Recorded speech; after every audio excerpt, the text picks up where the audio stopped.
Hola, ¿qué tal, amigas, amigos televidentes en Extra Plus? Un gusto saludarles, darles la bienvenida a esta edición Sumando Vigores.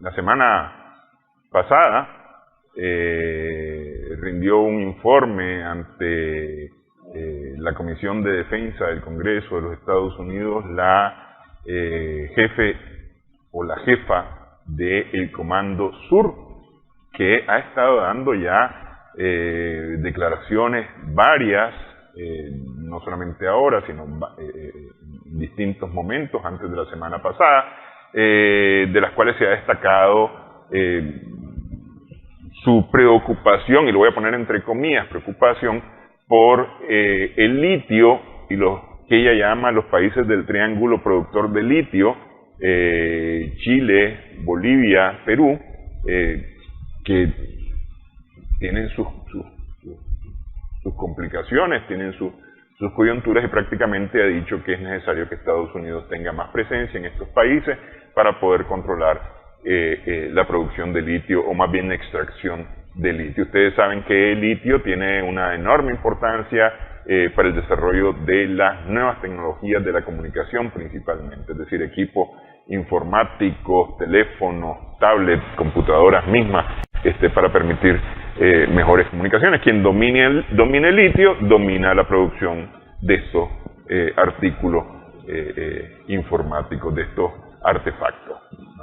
Y prácticamente lo que está diciendo la jefe del Comando Sur es que Estados Unidos debe tener presencia, debe tener incidencia en la extracción de litio, refiriéndose al litio. Ya la semana pasada se ha referido más al tema de la presencia y la incidencia de Estados Unidos en todos los países latinoamericanos.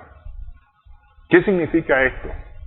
Vamos a hablar un poco, vamos a empezar por ahí, para hablar acerca de la coyuntura actual con Jorge Capelán. Muchas gracias, Jorge.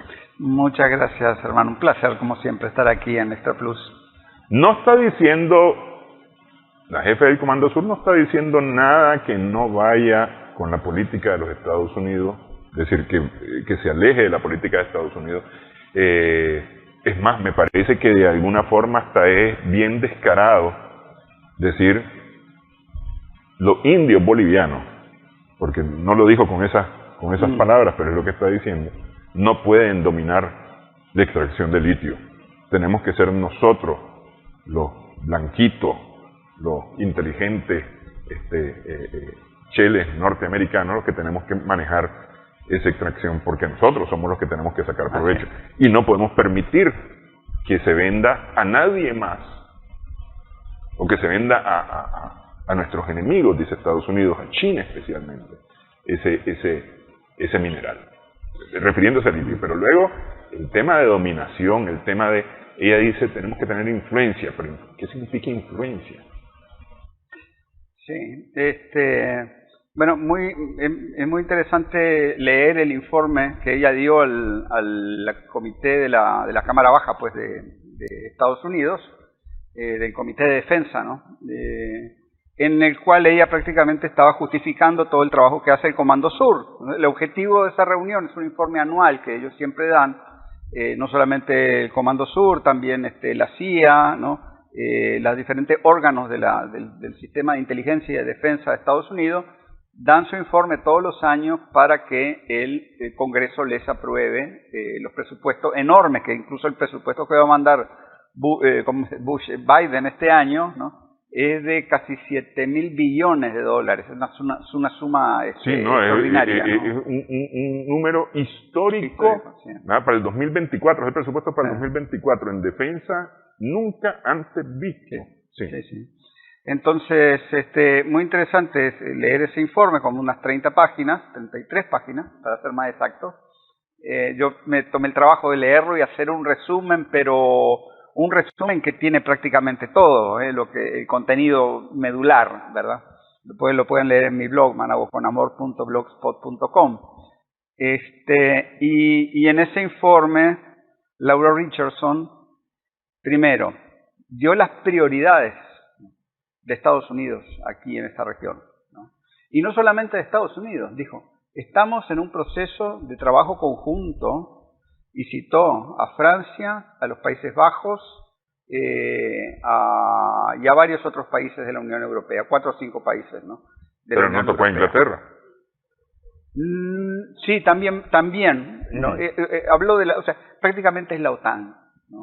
O sea, olvidémonos de que son solo los Estados Unidos, ¿no? Es el occidente colectivo, ¿no? El que tiene invertidos intereses muy importantes aquí en nuestra región, ¿no? Y lo que dijo fue que en primer lugar la principal, ¿no? La amenaza más estratégica, ¿no?, que tiene Estados Unidos en esta región es China. Y dijo claramente que es por el tema de la presencia comercial que tiene China en esta región, 700 billones de dólares al año en exportaciones, es lo que se plantea llegar dentro de unos años. Hoy en día los Estados Unidos tienen comercio por unos 700 billones, entonces ella dice, estamos claramente perdiendo terreno aquí, ¿no?, en esta región que es nuestro patio, no dijo patio trasero, pero prácticamente eso es lo que dio a entender, ¿no?, que en el patio trasero los Estados Unidos están perdiendo posiciones. También dijo dijo una serie de cosas muy interesantes, ¿no?, con respecto a China, ¿no? Dijo, primero, cualquier influencia de China aquí es maligna. Utilizó la palabra maligna, consecuentemente y consistentemente utilizó la palabra maligna. Eso te da el tono ideológico del discurso, ¿no?, del Comando Sur, ¿no?, aquí hacia nuestra región. Dijo, por ejemplo, obviamente que es muy peligroso que China se acerque, por ejemplo, que creemos que ellos están invirtiendo en el canal de Panamá, eso es muy peligroso. No habló del canal de Nicaragua, pero obviamente se entiende que el canal de Nicaragua es un proyecto que ellos no lo quieren, ¿no? Muchas preocupaciones por una presunta proyección china en el sur, ¿cómo se llama?, en el Cabo de Hornos, ¿no? En el sur de América Latina, ¿verdad? Y después cosas, por ejemplo, muy interesantes, ¿no?, como por ejemplo, es imprescindible proteger la pesca, porque China está llevando adelante pesca ilegal y no declarada en la región, ¿verdad? No dice nada de las empresas japonesas, por ejemplo, de las pesqueras japonesas, ¿no? No dice nada de los grandes capitales pesqueros chilenos en las aguas territoriales chilenas, que son de los más horribles extractivistas de los recursos marinos, ¿no? No dice nada de eso. El problema es China, ¿no? Y dice que van a hacer un montón de trabajo con supuestas organizaciones de la sociedad civil, fachadas de la CIA, obviamente, ¿verdad?, que trabajan con la Universidad de Miami y todo esto, para supuestamente vigilar, ¿no?, el uso de los recursos marinos en la región, ¿no? Y con eso llevar adelante todo un lawfare, ¿no?, una guerra leguleya, ¿no?, contra China, ¿verdad?, con ese pretexto, ¿no?, y con muchos otros pretextos de daños ambientales, etcétera, etcétera. Pero lo cierto es que en lo que tiene que ver con China, ¿no?, los Estados Unidos quieren impulsar una línea de abierta confrontación aquí en la región, ¿no?, y seguramente, pues obviamente, de presiones a cualquier gobierno que quiera hacer negocios con China. El problema es que todo el mundo quiere hacer negocios con China. Hasta Uruguay, que es un gran aliado de Estados Unidos, está promoviendo un TLC con China, ¿no? Pero bueno, eso por el lado chino, ¿no? Por el lado ruso, que es el otro, ¿no?, el segundo en importancia, ¿no?, de los enemigos, la preocupación del Comando Sur es mucho más ideológica, ¿no? A ellos les preocupa mucho la proyección que tiene RT en español, que tiene Sputnik, ¿no?, que tienen muchos otros medios rusos. Incluso decía que RT en español tiene más seguidores en Facebook que la CNN en español, ¿verdad? Yo supongo que debe ser cierto, ¿no? Obviamente ellos no se preguntan por qué la gente le cree cada vez menos a la CNN, ¿verdad? Pero sí es en la parte militar, en la parte de la lucha ideológica, la parte de la información, ¿no?, es muy importante para los Estados Unidos. Después venimos, obviamente, o sea, junto con Rusia, ¿no?, venimos nosotros, Cuba, Venezuela, ¿verdad?, como las grandes amenazas. Incluso a nosotros nos pone en un apartado de estados frágiles, ¿no? ante crisis humanitarias, ¿no? El que encabeza eso es Haití, y cuidado, porque ya es un aviso, ¿no?, de que la próxima víctima a ser intervenida por Estados Unidos es Haití, ¿no?, como lo ha sido incontables veces, ¿no?, Sí. a lo largo de la historia no tan lejana, ¿verdad? Y en el caso, por ejemplo, de Nicaragua, nos pone en un apartado de crisis humanitaria, pero lo que ella habla sobre Nicaragua no tiene nada que ver con ningún aspecto humanitario, ni de crisis, por ejemplo, de huracanes o de terremotos o de pobreza, ¿no?, sino que es mera y eminentemente político, ¿no? Es el gobierno, entre comillas, autocrático de Daniel Ortega, que ataca a la iglesia y ataca a la oposición, bla, bla, bla, bla, bla, lo que escuchamos normalmente. Después también hablan sobre Cuba, ¿no?, sobre cómo, lo mismo, ¿no?, el régimen cubano obliga a sus extranjeros, a sus ciudadanos a ir a viajar al extranjero, ¿verdad?, a irse del país, a emigrar, ¿no? Obviamente, o sea, ignorando todo el tema del bloqueo, todo el tema de las cosas que hacen los Estados Unidos, ¿verdad?, para hacerle la vida muy difícil al pueblo cubano, no desde ahorita, desde hace 60 años. Y sobre el caso de Venezuela, ¿no?, también se expresa en forma muy agresiva, ¿no?, pero básicamente con argumentos políticos, ¿no? O sea que no está muy claro por qué nos pone a nosotros como un fenómeno de crisis humanitaria cuando en realidad nos está atacando con argumentos políticos, ¿no?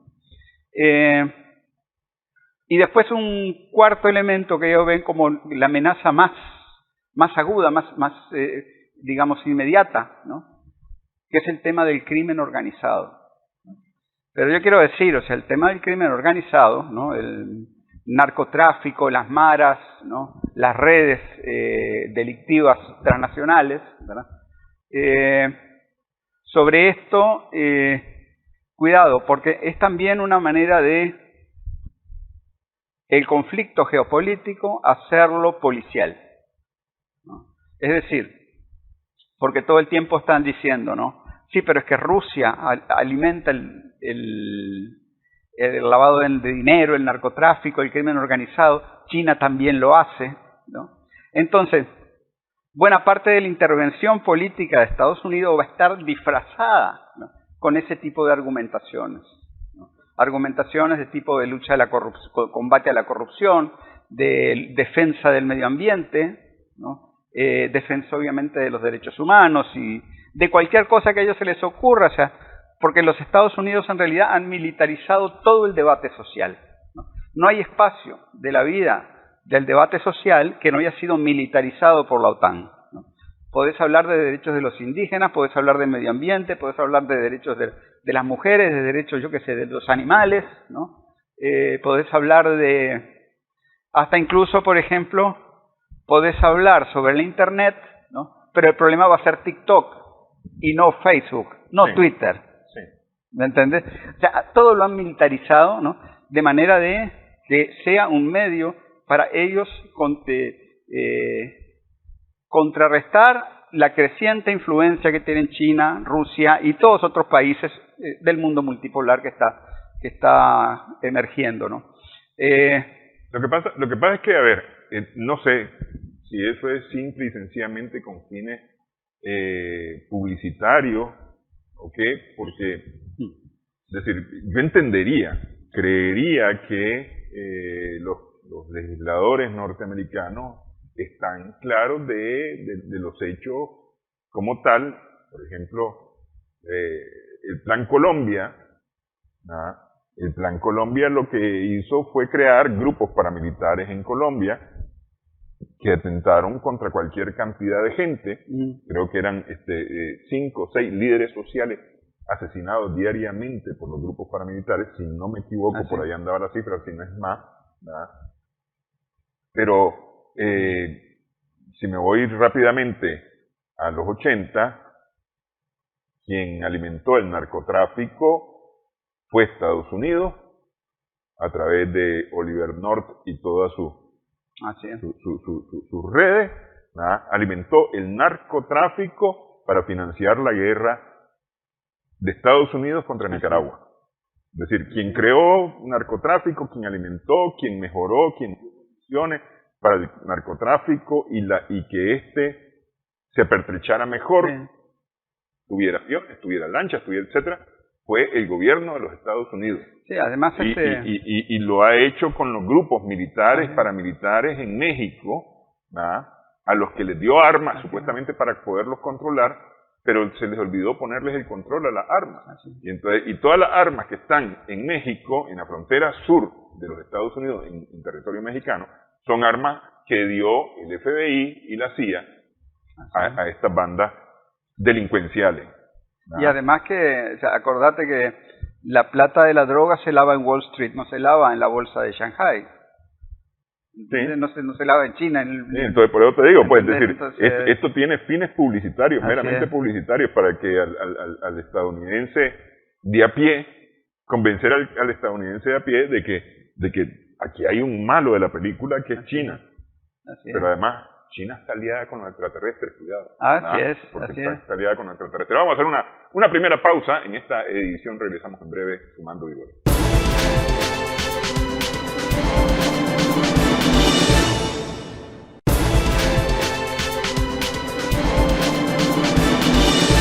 Continuamos en esta conversación con Jorge Capellán en Sumando Vigores. El enemigo principal es China. ¿Por qué es el enemigo principal? Porque está creciendo económicamente y están creciendo sus mercados. Los mercados de sus productos se están extendiendo, pero además está comprando más productos de nuevos clientes alrededor del planeta. ¿Eso le ha reducido comercio a los Estados Unidos? No sé qué tanto, porque la verdad es que Estados Unidos es uno de los principales clientes de China, además de ser el principal deudor de China. Es decir, es China el principal propietario de la deuda de los Estados Unidos. Estados Unidos le debe a China cualquier cantidad de plata de su deuda externa. Es más, entiendo que este último también fue un año récord en el déficit fiscal de los Estados Unidos. Déficit que se financia principalmente a través de la emisión de bonos. Bonos que compra China. Es decir, no tanto, pero sí. Le ha comprado ya una gran cantidad. Pero es el que más le compraba bonos, ¿no? Es decir, es el principal. A quien más le debe Estados Unidos es a China. Ahorita el problema con los bonos, no sé si te habrás dado cuenta que se cayó el otro día el banco, uno de los bancos más grandes de Estados Unidos, el Silicon Valley. El Silicon Valley. Pero además, ahora este fin de semana fue otro más. Se me escapa ahorita el nombre, ya lo ubico, pero también hay otro banco que se declaró en quiebra también. Porque el problema, el problema es que para mantener, o sea, el banco no va a tener la plata de los depositantes ahí en sus cuentas, en sus arcas, con esa plata de los ahorristas, el banco tiene que tratar de hacer dinero, Entonces, para hacer dinero lo que hace es precisamente comprar bonos del tesoro.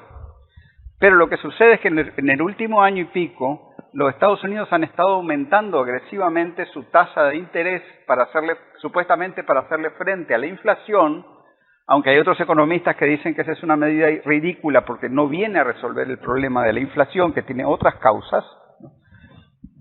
Pero la cosa es que con este aumento agresivo de las tasas de interés, lo que hacen es encarecer el valor del dinero, y los bonos que los bancos habían comprado hacía 6 meses ya no valen nada, Lo que quiere decir es que el banco, para poder satisfacer la necesidad de los ahorristas, tiene que meter dinero propio, o sea, tiene que perder dinero, y por eso es que se fue a la quiebra, el banco del Silicon Valley. ¿Me entendés? Es parte de la espiral, la espiral financiarizada en la que se ha metido el Estado capitalista financiero de los Estados Unidos, porque acordate que los Estados Unidos no tienen un banco central, sino que tienen un cártel bancario, La Reserva Federal es una unión de bancos privados que controlan el mercado y que deciden los lineamientos financieros a seguir en el país. Entonces, este sistema que no está orientado hacia la generación de valor para satisfacer necesidades de la población estadounidense, sino que simplemente está orientado a la concentración de capital, ¿no?, es el que está destruyendo la propia economía de los Estados Unidos. O sea, la diferencia entre la economía estadounidense y la economía china es que la economía china se basa, ¿no?, en las necesidades propias del mercado chino, que son en realidad las necesidades de la población china, ¿no?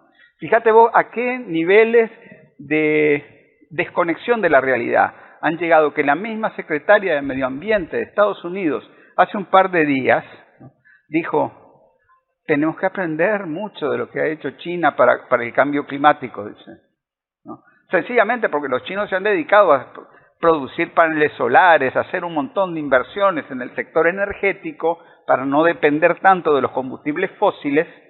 ¿Pero por qué hacen eso? Porque los chinos tienen un sistema de orientación socialista, ¿no?, y no un sistema, ¿no?, capitalista, financiero, imperialista, como el que tienen los Estados Unidos, ¿no? Es increíble porque supuestamente este gobierno demócrata de Biden era el abanderado, ¿no?, el abanderado de la lucha por el medio ambiente, y su misma secretaria del medio ambiente reconoce, ¿no?, que China lo está haciendo mejor que los Estados Unidos, ¿no?, en este sentido. En ese sentido. Mira, lo que te decía de los bancos, el Silicon Valley, ya decíamos, quebró, ¿verdad? Y este fin de semana fueron 2 bancos, el Signature Bank, ¿verdad?, el banco firma, ¿verdad?, y el Silvergate. Bueno. ¿Verdad? Son 2 bancos más que se fueron a la quiebra. Ya Donald Trump apareció otra vez para decir que Estados Unidos está yendo nuevamente a un hoyo como en el 2008 y que esto lo puede llevar a una gran depresión como la de 1929. ¿Cuáles son las enseñanzas de esa depresión de 1929? Además de la cantidad de muertos que hubo, gente que se suicidó por haber ido a la quiebra, ¿verdad?, es que nos fuimos a la Segunda Guerra Mundial. ¿Verdad? Es decir, hay que ver ciertas señales, ¿no?, en todo esto. Sí, y te digo una cosa, fíjate que yo a eso le agregaría incluso el fracaso de la política de sanciones. Las sanciones, o sea, como instrumento de la guerra económica, ¿no?, fueron introducidas por Occidente cuando terminó la Primera Guerra Mundial y a Alemania le pusieron unas condiciones leoninas como para que nunca más levantara cabeza, ¿no? Sí. Pagarás o pagarás, ¿verdad? Y para impedir, ¿no?, que Alemania levantara cabeza, le montaron todo un aparato de guerra económica, de verdadera guerra económica, como el que hay hoy en día enfocado contra Rusia y contra China, ¿verdad? O sea, era todo un ministerio de guerra económica que los ingleses y los franceses habían creado, ¿no?, con miles y miles de empleados recogiendo inteligencia comercial y de todo tipo, ¿no?, con el fin de establecer leyes que le hicieran la vida dura a los demás, ¿no? El resultado de eso fue fortalecer el proteccionismo en todo el planeta, y es lo que está sucediendo hoy en día con estas sanciones contra Rusia. Prácticamente han destruido, ¿no?, la misma globalización que ellos habían creado, la están destruyendo hoy en día, ¿no? Y cada quien empieza a ver cómo arreglárselas por su cuenta, ¿no?, cómo no depender del otro, ¿verdad? Cosa que los chinos dicen: no, eso es una tontería, ¿no? Nosotros no es así, no es eso lo que nosotros planteamos. Planteamos nosotros, o sea, una lógica de ganar, ¿verdad?, de que haya más actividad económica, ¿verdad? Pero lo cierto es que la lógica que se está imponiendo en el mundo hoy en día es una lógica proteccionista, y los Estados Unidos son los primeros. El problema es que ellos no pueden proteger nada tampoco, ¿no?, porque su economía no está orientada a satisfacer necesidades reales, sino solamente a satisfacer necesidades especulativas y necesidades del complejo militar industrial, para el que le viene, la guerra de Ucrania le viene de maravillas. Pero es que eso es lo que están protegiendo al final de cuentas, porque es decir, son esos grandes intereses. El productor de maíz no está protegido por este proteccionismo. No es el verdadero objeto del proteccionismo. No. Es decir, el verdadero objeto del proteccionismo son los grandes intereses económico, financiero. Es decir, Sí. lo vemos en la industria farmacéutica con el sí, COVID. no el productor de maíz, pero la Monsanto, que es la que es dueña de los genes.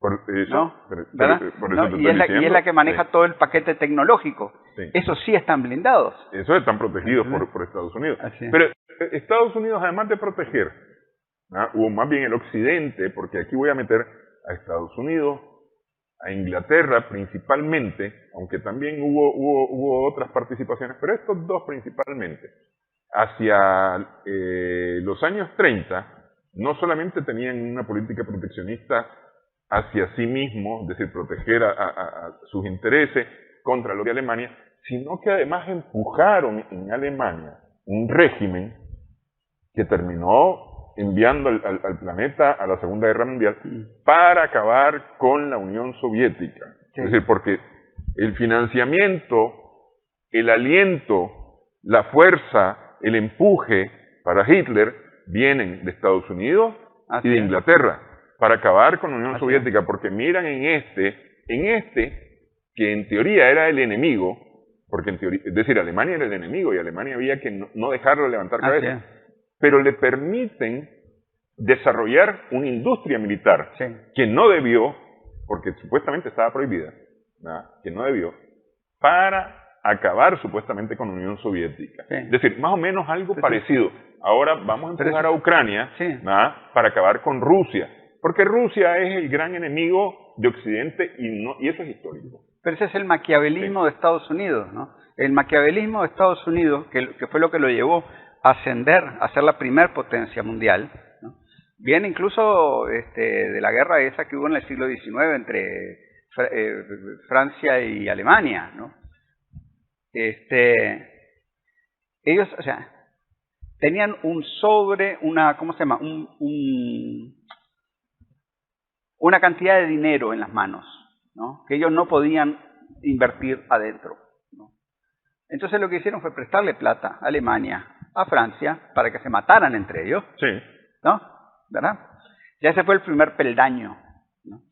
Cuando se da la Primera Guerra Mundial, el presidente de Estados Unidos, Woodrow Wilson, era un gran promotor, ¿no?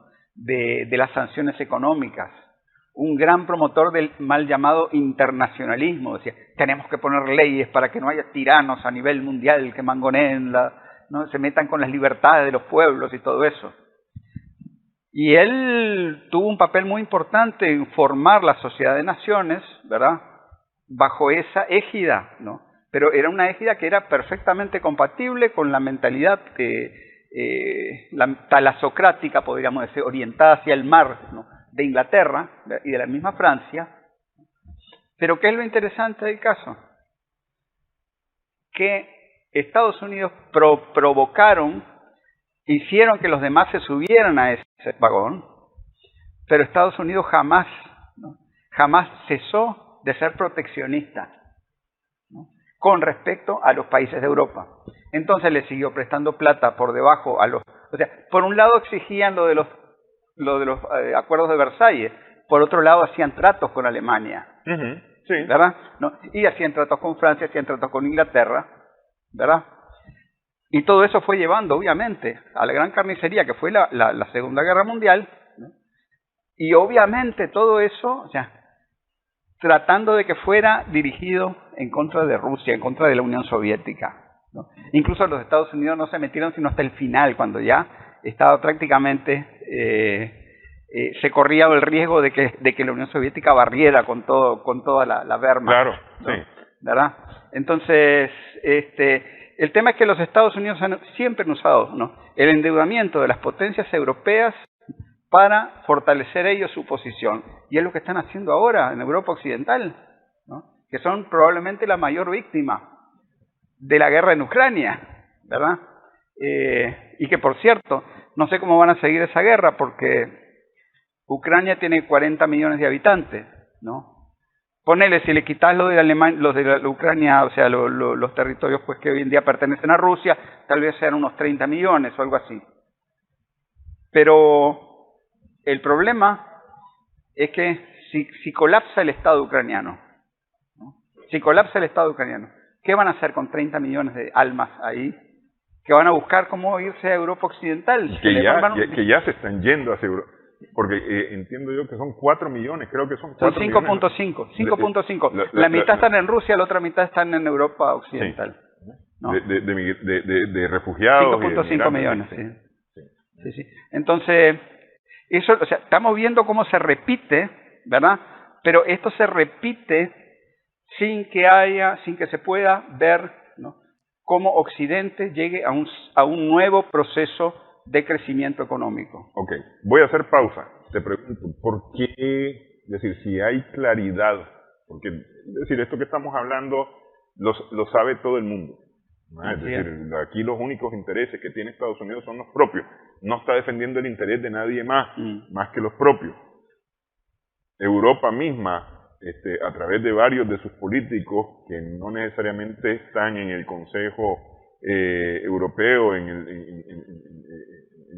los cargos de dirección del Consejo Europeo, pero sí han dicho, aquí los únicos que estamos perdiendo somos nosotros y los que están ganando es Estados Unidos. Sin embargo, siguen montados en el tren con Estados Unidos. ¿Qué es lo que pasa aquí mismo en el continente americano? Y digo, la jefa del Comando Sur se refería al gobierno en Brasil. Dijo, está empezando un nuevo gobierno, ahí tenemos que reiniciar. Sin embargo, tenemos buenas relaciones con la defensa y las vamos a fortalecer. Vienen para acá, para los Estados Unidos, yo voy para allá también a decir, ¿qué está pasando? ¿Por qué responder a Estados Unidos? ¿Por qué hacerle caso? ¿Por qué no hacer por sí mismo? Yo no estoy diciendo que vayan en contra de Estados Unidos, no se me ocurre decir que vayan en contra de Estados Unidos. ¿Por qué no hacer por sí mismo? Vamos, hacemos pausa, regresamos en breve en esta edición Sumando Vigor.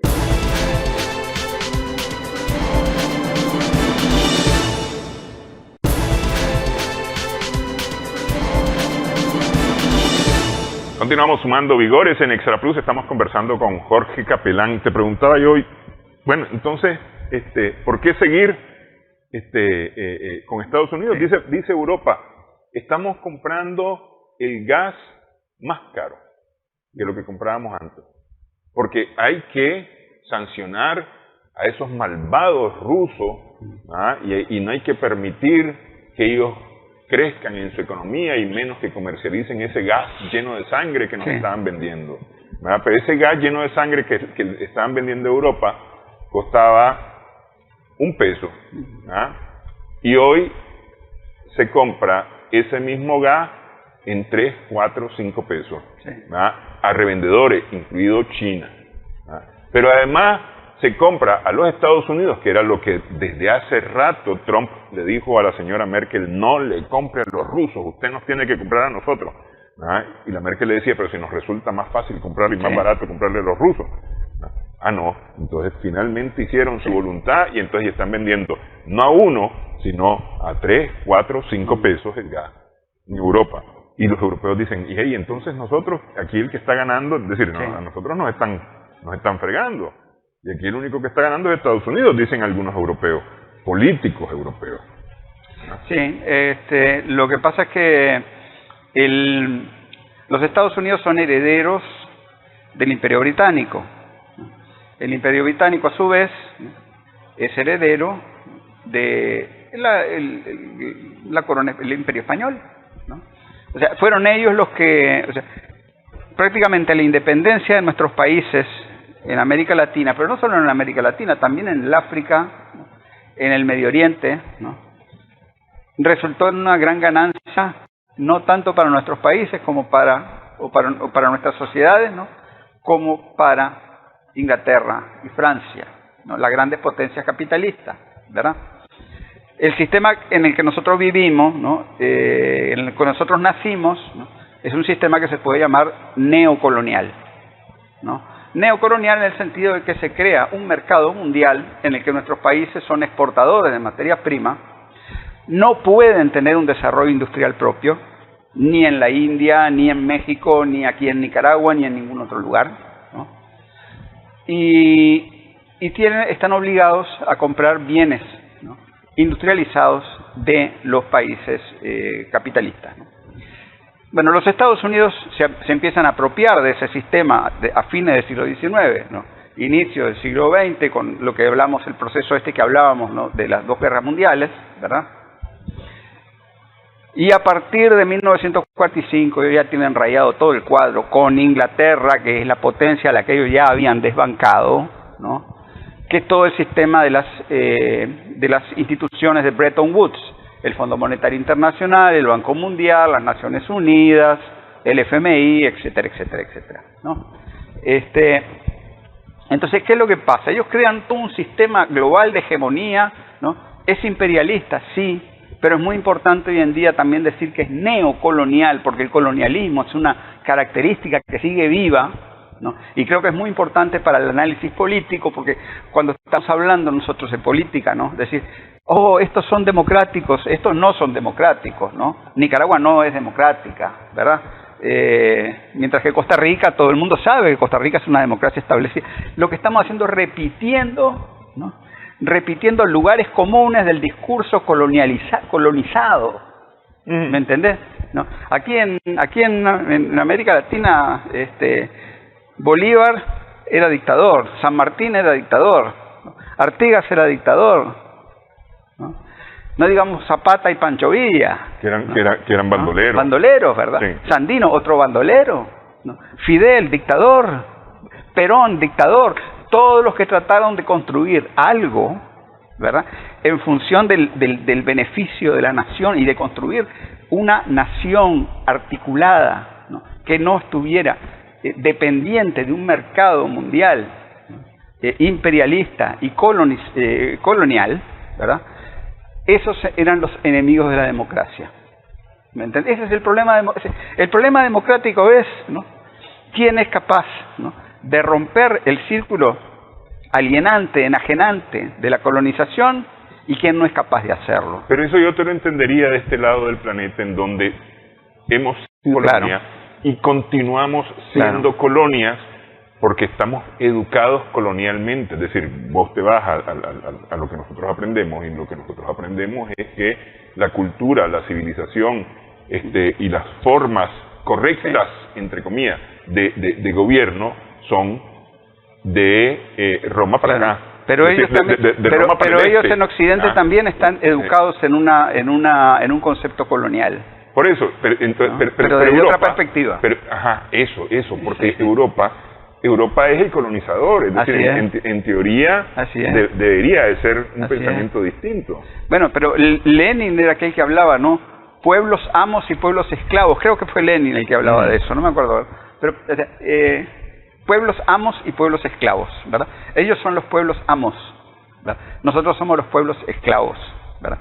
Pero lo cierto es que después de la Segunda Guerra Mundial, cuando los Estados Unidos organizan todo Bretton Woods y todo eso, ellos también crean, ¿no? un sistema global, ¿verdad? Con una concepción de lo que es la civilización desde el punto de vista occidental, ¿no?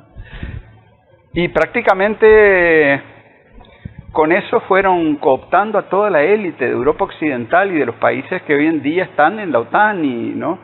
Los países que son más aliados de Occidente, ¿verdad? ¿No? Te digo, mira, fundaciones como el Instituto Aspen, ¿no? La Fundación John Ford, ¿no?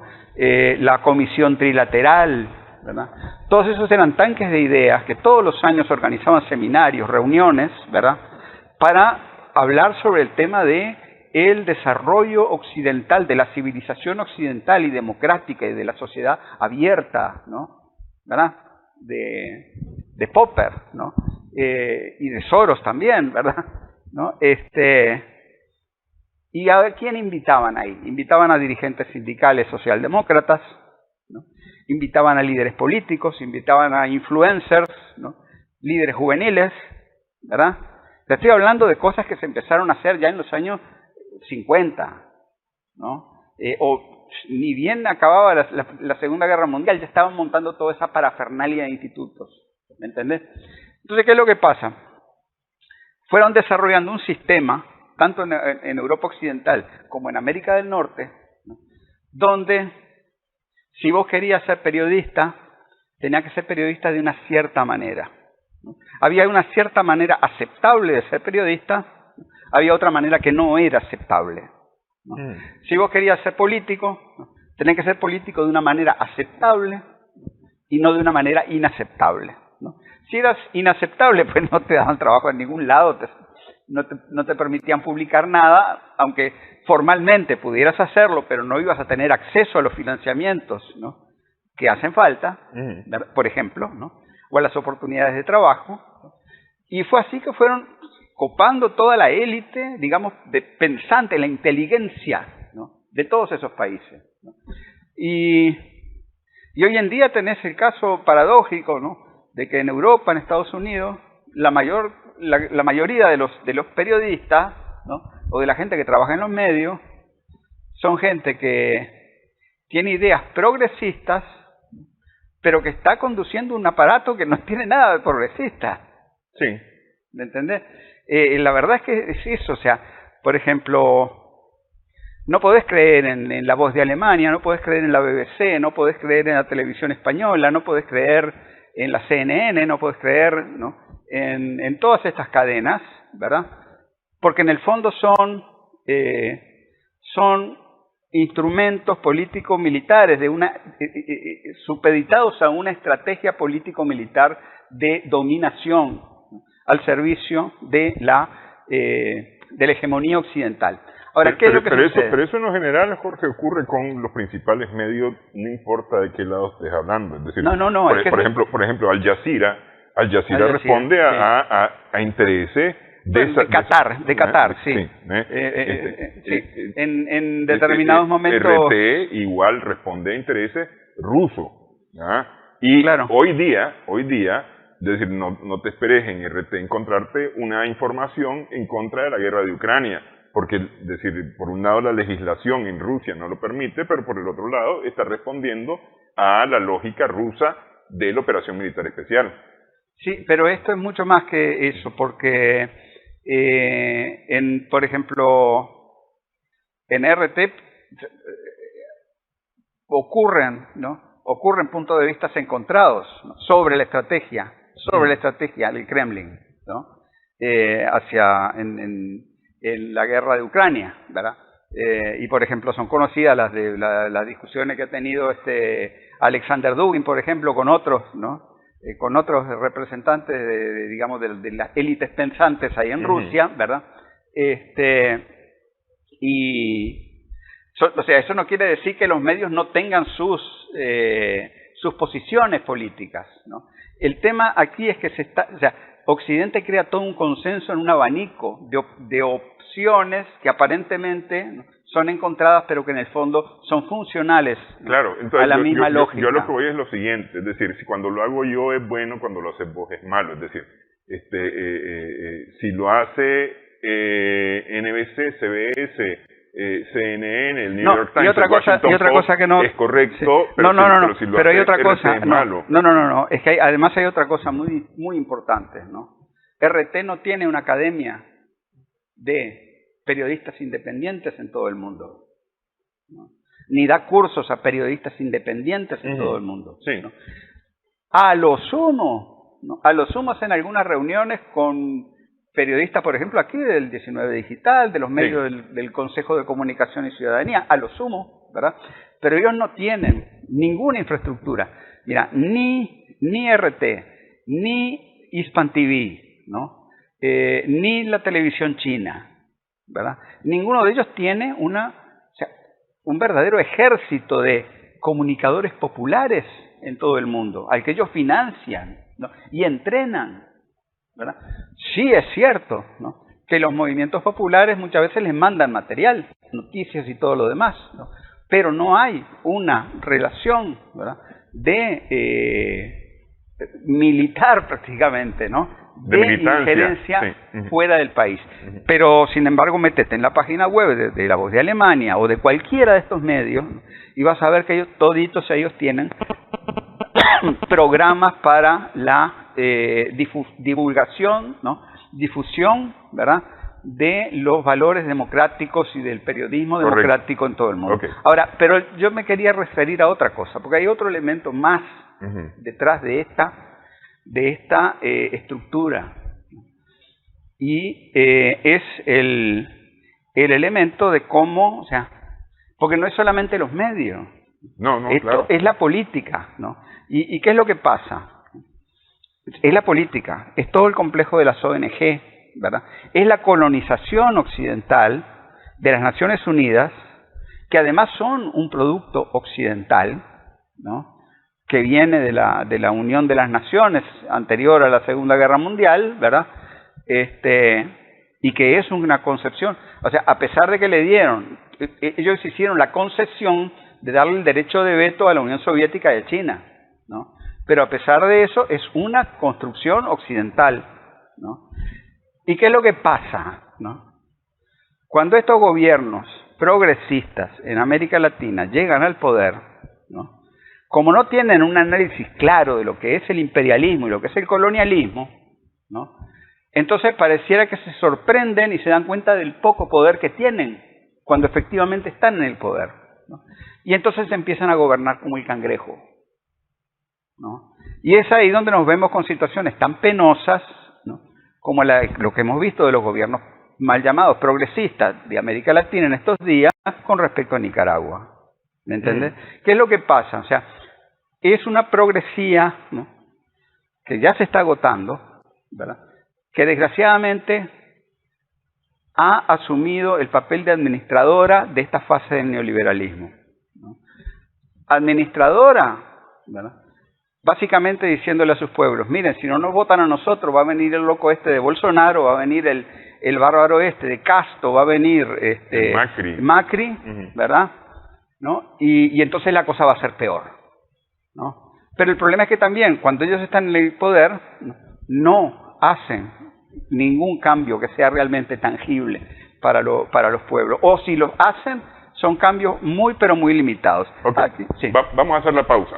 Sí. Quiero terminar de salir de Europa, porque resulta que el jardín del señor Borrell se va a secar si no está regado por Estados Unidos. Aparentemente ese es el asunto. Y entramos a América Latina en la última parte del programa, Sumando Vigores.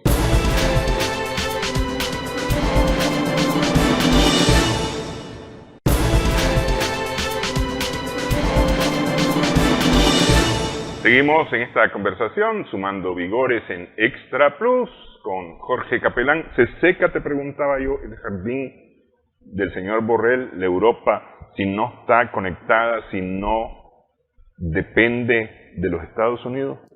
No se seca. Si tuviera una conducción soberana no se secaría, ¿no? Porque Europa podría parar la guerra con Ucrania, podría empezar a comprar gas ruso, ¿verdad? Y también podría empezar a comerciar con China y con otros países, porque la verdad es que están dañando la propia industria, no solamente la industria, el mismo sector militar, la defensa europea la están dañando, ¿no? O sea, lo que está secando Europa es la mal llamada ayuda estadounidense. Sí, básicamente, ¿no? Sí. ¿Por qué no reaccionan en contra? Es decir, ¿cuál es el miedo que le tienen a Estados Unidos? Ese es el rufián que mete miedo. Yo diría que le tienen más miedo tal vez a todas las poblaciones con la piel de color, ¿no? Del sur global, ¿verdad? No quieren ser parte de la selva, quieren ser parte del jardincito francés de Borrell, ¿verdad? Yo creo que son presas de su propia paranoia colonial, ¿no? Pero además de eso, y como te explicaba anteriormente, toda su élite de poder ideológico, de influencia política, está formada en esa hegemonía, ¿no?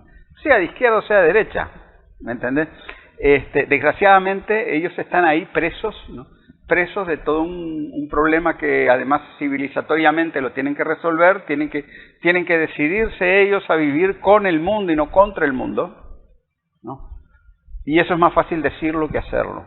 Son presos y presas de su propio miedo. Así es. Ok. Aquí en América Latina, y no es justificante,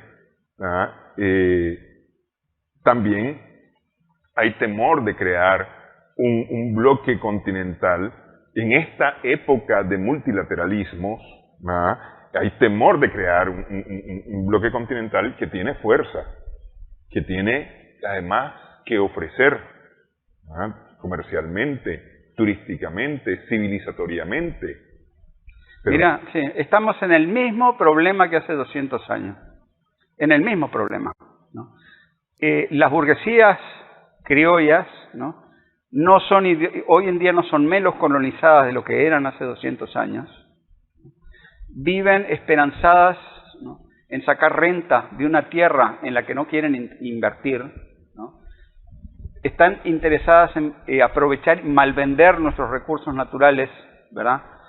Sin desarrollar ninguna base económica propia, ¿no? Nosotros aquí somos 30 y tantos países, porque así lo quisieron Gran Bretaña, Francia, ¿no?, y las oligarquías criollas que no querían tener un proyecto común. El proyecto común aquí era tener una patria grande latinoamericana, ¿no? El proyecto de Bolívar, de San Martín, ¿no? Incluso yo diría, ¿no?, un proyecto al que había que haber integrado a los indígenas y a los esclavos, mucho más de lo que se hizo, ¿no? Pero lo cierto es que estamos en el mismo problema. Y desgraciadamente a mí me da mucha pena, ¿no?, que salgan liderazgos, ¿no? Y digo claramente, o sea, por ejemplo, gente que fue guerrillera en los años 70, Pepe Mujica, por ejemplo, ¿no?, que salgan diciendo las cosas que hoy dicen, porque en realidad están traicionando el proyecto histórico de la patria grande, ¿no? A mí la verdad a mí no me entusiasma, ¿me entendés? No me entusiasma López Obrador con su forma de tratar a Nicaragua, porque lo que me está diciendo a mí es que él no tiene un planteamiento geopolítico. Lo que me está diciendo a mí es que él en última instancia se va a aliar con América del Norte, ¿no?, cuando él nos está diciendo que hagamos un TLC con ellos, ¿verdad? ¿Qué clase de integración es esa? ¿Verdad? A mí no me impresionan para nada cuando esta gente dice que le quiere dar asilo, ¿no?, a los terroristas estos de 2018 en Nicaragua, ¿no? Eso es igual que si le hubieran dado la ciudadanía, porque no solo asilo, la ciudadanía también. Al Viper en Chile le dieron la ciudadanía, ¿me entendés? Eso es igualito que si le hubieran dado la ciudadanía al Chapo Guzmán, a Luis Posada Carriles, a Luis Posada, ¿no?, Carriles, al peor terrorista de las Américas, el que se bajó el avión de Cubana de Aviación, ¿no?, el que llevó la guerra por los caminos del mundo, ¿no?, convirtió a Miami en la capital con más atentados de bomba en todo el mundo en los años 80, ¿verdad? Bueno, yo qué sé, es peor. Mira, lo que hizo, yo se lo dije a uno de la gente del Morena, yo se lo dije. Lo que hizo AMLO con nosotros fue peor que lo que hizo Vicente Fox con Fidel en aquella cumbre de... Sí, donde lo mandó a comer y le dijo, inmediatamente. Sí. Te comes el cabrito y te vas. Sí. Le hizo semejante falta de respeto, ¿me entendés? Bueno, las declaraciones de AMLO sobre nosotros, ¿no?, son peores que eso, ¿me entendés? Y bueno, desgraciadamente, lo que están mostrando es cuál es su nivel, ¿no? ¿Cuál es su nivel? ¿Qué es lo que ellos son? ¿Cuál es su apuesta? ¿Verdad? Los pueblos de nuestra América se merecen algo mucho mejor que eso. Tengo mucha confianza en lo que está pasando en Perú, ¿no? Los pueblos no van a dejar de seguir protestando y manifestando y luchando, ¿verdad? Lo van a seguir haciendo, ¿verdad?